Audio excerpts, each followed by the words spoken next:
Terminou há pouco, né? Mais uma reunião da CPI dos respiradores.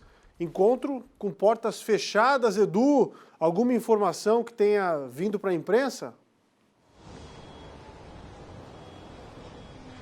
Polito, o encontro de hoje foi a portas fechadas para analisar as respostas do governador às 15 perguntas feitas pela CPI. Carlos Moisés não quis vir pessoalmente até aqui à Assembleia, decidiu responder aos questionamentos por escrito.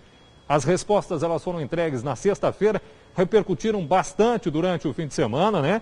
E na análise do relator Ivan Nats e também de outros membros aqui da comissão, há várias contradições nas explicações dadas por Carlos Moisés.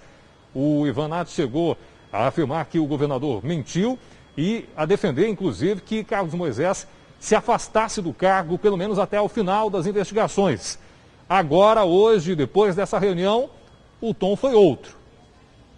Depois de praticamente 2 horas de reunião, os deputados que compõem a CPI concluíram que o governador do estado, ao responder o questionário que recebeu da CPI, faltou com a verdade.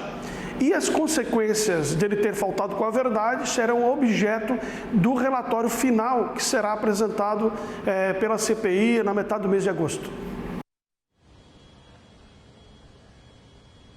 Durante o fim de semana, Nats chegou a afirmar que o assunto, essa questão do governador ter supostamente mentido aos parlamentares, deveria ser analisada pelo plenário, inclusive solicitando aí o afastamento dele.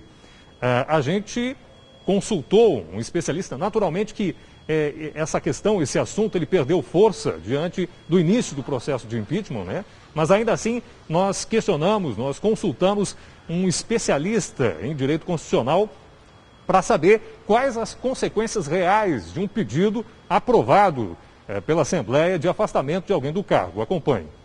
Ele poderia se afastar desde que fosse uma vontade dele, mas aí a sugestão dos deputados, na verdade, depende de uma vontade dele. Juridicamente, o afastamento por vias legais depende da aceitação pelo plenário da Assembleia do impeachment, para que aí o impeachment seja montado o tribunal composto por desembargadores e por deputados para processar e julgar o governador. De resto é um pedido, mas me parece sem fundamento. Claro, o governador a qualquer momento, por disposição de vontade dele, poderá fazer isso, mas é uma vontade dele, governador.